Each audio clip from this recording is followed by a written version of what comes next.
Exorcising demons, emotional sound bites, and a dreaded phrase strikes the Predators again. Those are all topics on today's Plus Minus on Mondays Locked on Predators podcast.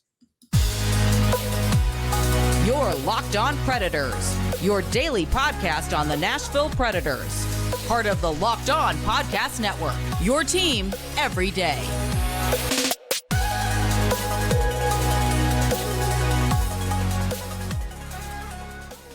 Thank you for making the Locked on Predators podcast your first listen of the day. Every single day, we are your free daily Nashville Predators podcast, part of the Locked on Podcast Network, your team every day.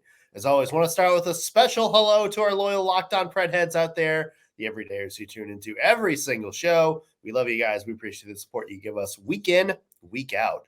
I'm Nick Morgan. I'm a writer at Penalty Box Radio, and I have a partner in crime. You do. I'm Ann Kimmel. I'm a writer at the Hockey News. Also want to mention today's episode is brought to you by Game Time. Download the Game Time app, create an account, and use code LOCKEDONNHL for $20 off your first purchase. It is Monday, Ann, which means it's time for Plus Minus. Yes. This is where we go through the past week of Predators hockey, give pluses to things we want to highlight, good things we want to bring to attention, give shout outs to, and minuses to things that maybe we need to, address some improvement. Yeah. Yes. We say that lovingly. We say our minuses with love, but we mean them. Yeah. So certainly an interesting past few games for the Nashville Predators. So this should be interesting. Ann, would you like to lead us off with a plus from the past week of Preds hockey? Okay, I'm going to go with the most obvious plus for the week. And this is a topic that I have said we could do a week's worth of shows on, and I would be very content in fill in all of the time. But I want to give the first and fattest plus to Ryan O'Reilly. Because Ryan O'Reilly, my friends, is exactly who Barry Trotz said he was. And I think that is so huge because when a GM signs a guy to a fat contract and everybody in the league goes, he's older, he's probably missed a step. You're not getting the same guy that won the Conn Smythe and the Stanley Cup. Barry Trotz was like, no, this is my guy. This is the guy. And friends, Ryan O'Reilly is the guy. He is exactly who Barry Trotz said he was. Not only on the ice, but off the ice. Like, this is a guy who on the ice, it's really making players around him better. And that's something that you and I, Nick, have talked about. Like, the Nashville Predators need the guy, they need the player who is good, but who also makes his line mates better, who makes players around him better. And they found that, I think, in Ryan O'Reilly. But he also, I've decided, is a thermostat because he really sets a temperature in the locker room. He doesn't reflect a temperature in the locker room. He really helps set a temperature. And I think when you've got Ryan O'Reilly, Ryan McDonagh, and Roman Josi leading your team, that's your leadership group. And then you've also got, UC Saros. You've got Colton Sissons, who's been a Predator since birth. You really have a great leadership group. So for me, Ryan O'Reilly, like Barry Trotz said, good offensively, good defensively, good 200-foot game, good with little details of his game, first guy on the ice, last guy off the ice, and changes players around him. We've gotten all of that from Ryan O'Reilly. So big, fat, juicy, dripping with barbecue sauce plus to Ryan O'Reilly. Yeah, he's a thermostat, which means there's at least one Predators player and his wife fighting over him. That is so true. Here's the thing. Fun thing about Ryan O'Reilly. He had one multi-goal game all of last season. Really? All of last season. It was a hat trick, but it was his only multi-goal game. He's now had two of those in the past week for the Nashville Predators. He's got 7 goals, which is now the team lead for the Nashville Predators. 1 point behind Filip Forsberg for team lead in points. As it stands now, at his current pace, and that would be career highs. He's on pace for career highs in both categories. Now, if I'm a betting man, am I going to tell you to run to FanDuel and put money on Ryan O'Reilly, keeping it up and breaking his career highs in both categories? Probably not. But as you mentioned, the Nashville Predators are getting exactly what they need from Ryan O'Reilly, which is that hot scoring right out of the gate. We talked about there's question marks with guys like, Luke Evangelista, Tommy Novak, Juuso Parssinen, that there's, we need kind of support for them. So it's not all just, hey, Luke Evangelista, I know you're still getting your feet wet, but we really need a 40-goal season from you. Right. The fact that Ryan O'Reilly is coming in this hot right out of the gate, and he's able to take some of the pressure off of those younger guys, some of the depth guys, that's helping the Nashville Predators because they can just kind of develop and be put in situations where they're going to play their best hockey. And Ryan O'Reilly and Filip Forsberg, we should mention, have really been stepping up and carrying that scoring burden. And that's helping the team all around. Yeah. And I love what you're saying because we can appreciate Ryan O'Reilly for his hat trick, against Edmonton, because that just feels real, real good. I mean, we are petty like that here at Locked On, but also what Ryan O'Reilly does for this team is going to make a difference 2 seasons from now. I love what you said about that because he is taking the burden off of this fully focused youth reset that everybody, and when when Trotz signed O'Reilly, everybody was like, what are you doing? We're in a youth movement. And no offense, but 32 is not young, which that's a podcast for another day. But it really has made a difference. Like 2 years from now, you are going to have more from Evangelista, Parssinen, Novak than what you could have maybe gotten if you would have rushed them, put all of the pressure, scoring responsibility on them. So Ryan O'Reilly, one of the best long-term investments I've seen in a long time. Love this guy. Love this guy. I'm going to stick right there on the Edmonton Oilers game, Ann, and I'm giving my first plus to exorcising demons. A nice, good old-fashioned exorcism for the week after Halloween. Yeah. Because that's what that game against the Edmonton Oilers felt like. Look, how many times over the past 3 seasons have we talked about the Oilers-Predators game just being an absolute clown show? Yes. Where it's just, it seems like Leon Draisaitl having 4 points in the game is just kind of a write-off. That's just what Connor McDavid does something that embarrasses the Preds, defense. Yeah. And it's just a game that's never close. Hell, even their first game that they played earlier this year was in that category. It was just kind of an embarrassing loss. UC Saros got pulled. Yeah. And so for the Predators to go up to Edmonton and not only win, but win big, win in a fashion we're kind of used to seeing the Predators lose to Edmonton. This wasn't just, Kevin Lankinen got hot in goal or, like the Preds survived a late onslaught and, kind of eked out a win. The Predators went out there and played the way the Oilers have played against the Predators in the past. And to me, as a team, that felt like a big point. Yes. Is that, look, the Nashville Predators, there's still a long ways to go, and there's a lot to clean up with this team to make them, quote unquote, a contender. But you're starting to see them play like the teams everybody wants to see them play like. Yeah. And I think that was a big takeaway from that game. Not just them beating the Edmonton Oilers, but beating the Edmonton Oilers in a way the Oilers would beat the Nashville Predators. Yeah, it was a do unto them as they have done unto us. Barry Trotz talks about, I don't want players to come to Nashville to retire, but we all know Leon Draisaitl is going to because he owns Nashville, y'all. He has owned Nashville. But in this game, the Nashville Predators kept McDavid and Draisaitl to 1 secondary assist between the 2 of them, no other points.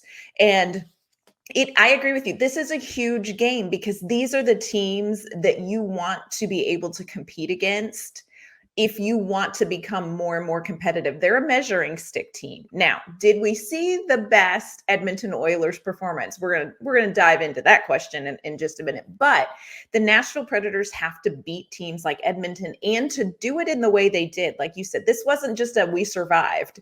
This was a we outplayed this team and we won.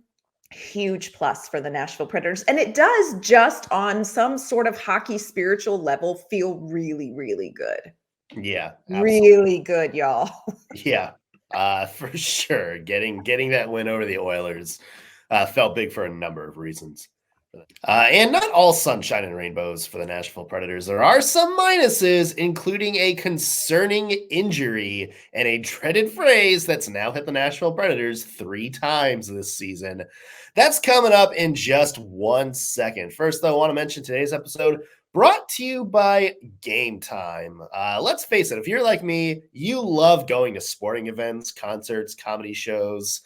And if you're like me, you think buying tickets to those things suck. There's always that question about whether you're getting the best deal. There's all these ticket prices on different apps that are different. You can't tell where your seat is. It's super stressful. That's why I started using Game Time. Game Time is the only ticketing app that gives you complete peace of mind with your purchase. You can see the view from your seat before you buy, so you know exactly what to expect when you arrive. Make sure you're not sitting behind a column or a pillar or have some sort of weird view. And they have all-in prices that show your total up front. So you know you're getting a great deal without hidden fees, and you can buy tickets in seconds with just 2 taps on your phone. Game Time always has deals on tickets right up to the start of the event and even an hour or so after it starts. So it's the best place to find last minute seats. And they have exclusive flash deals and sponsored deals on tickets for football, basketball, baseball, concerts, comedy, theater, and of course, hockey. So take the guesswork out of buying tickets with Game Time. Download the Game Time app, create an account, and use code LOCKEDONNHL for $20 off your first purchase. Terms apply. Again, create an account and redeem code LOCKEDONNHL for $20 off. Download Game Time today. Last minute tickets, lowest price guaranteed. All right, Ann. It's not all happiness in the Nashville Predators universe. We have a minus to get to, and it is the phrase lower body injury.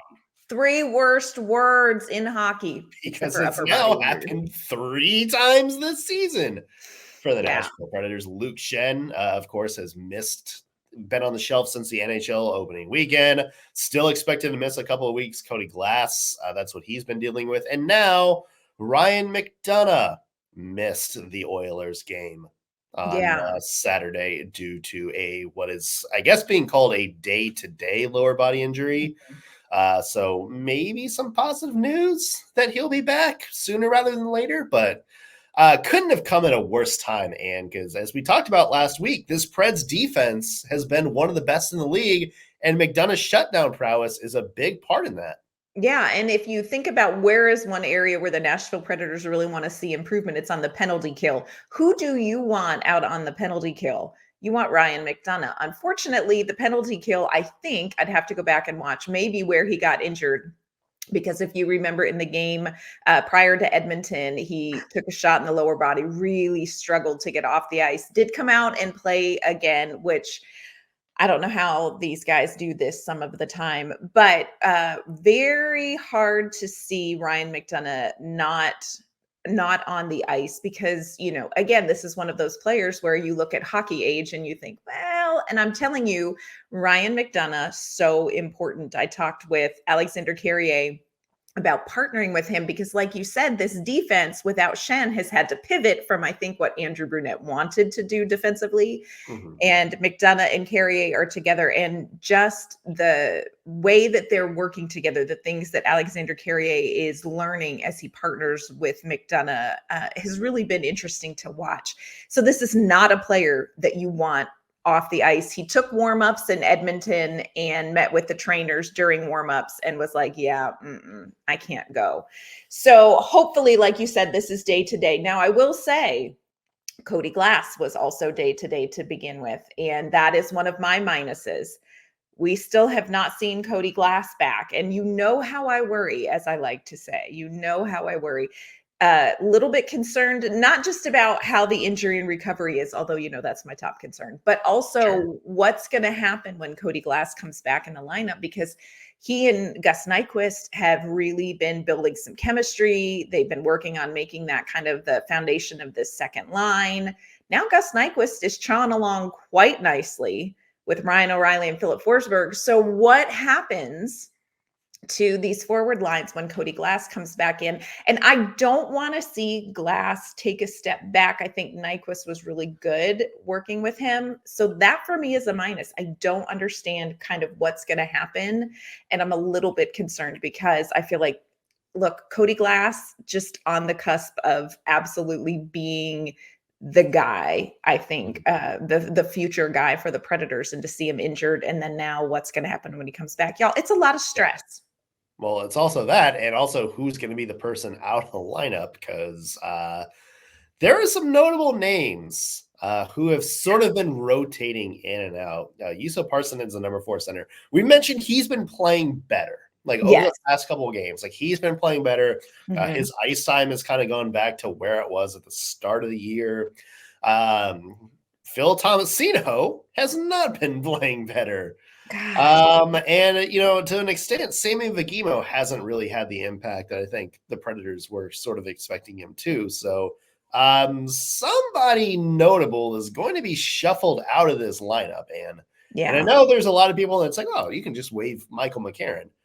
That's maybe the way you might go, but then you're facing a situation where either Tomasino or Fagemo, somebody that you're gonna want to have minutes, is going to be a perennial healthy scratch. So that's going to be an interesting thing when Glass comes back.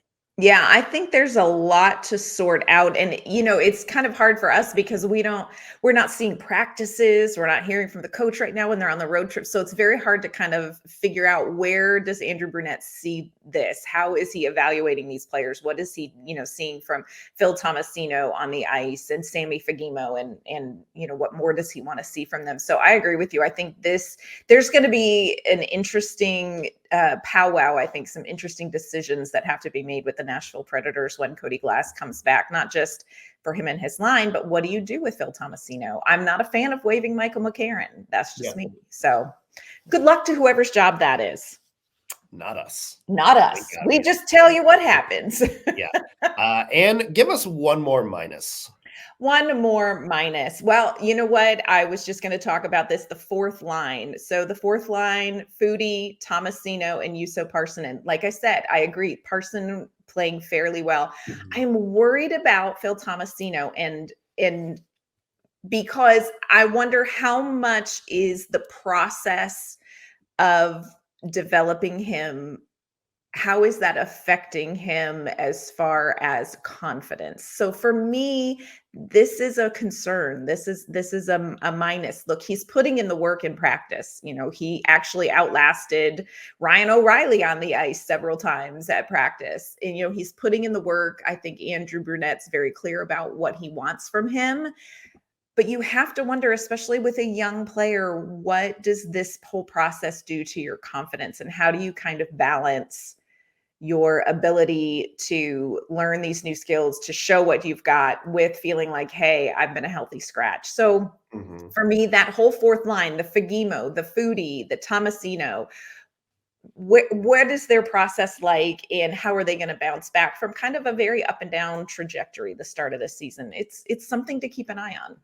Yeah, you kind of want to balance, hey, let's make sure we have time, versus, hey, this is also the season, and we kind of need the best player to help us out with our, goal right near.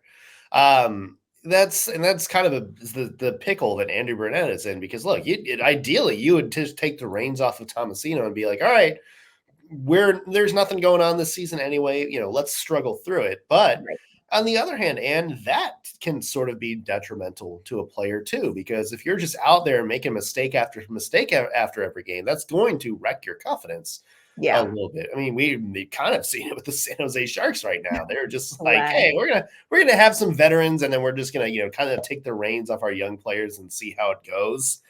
I don't know if you've seen the scoreboard, but it's not going well. Back-to-back 10 goals allowed in the game. Everybody say a nice thing to our friend JD Young, who covers. Oh no, JD Young wanted the tank. He deserved this. he got what was coming to him. Yeah. Oh, it's hard to watch. Yeah, but like this is kind of the conundrum. It's like, how do you balance making sure he's got playing time to prove himself, but also like, and make sure he has confidence where he's not just screwing up every time he's on the ice. And and it's not just Tomasino either, but no, it's Fagemo is kind of in that same boat. Right. So yeah, I mean, it's going to be an interesting balance to see. And again, if Cody Glass comes back from injury soon, that is a discussion that somebody on the Predators is going to have to make. Yeah. It's going to be wonderful to have him back, but it's going to be very interesting to see how Andrew Brunette shifts this roster when that happens. I think it's something to keep an eye on because it's going to be tough for somebody. Yeah. Yes, it is.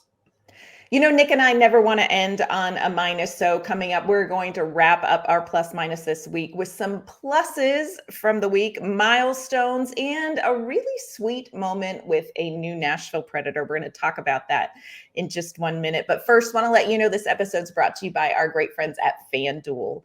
Right now, new customers get $150 in bonus bets with any winning $5 moneyline bet. That's $150 if your team wins.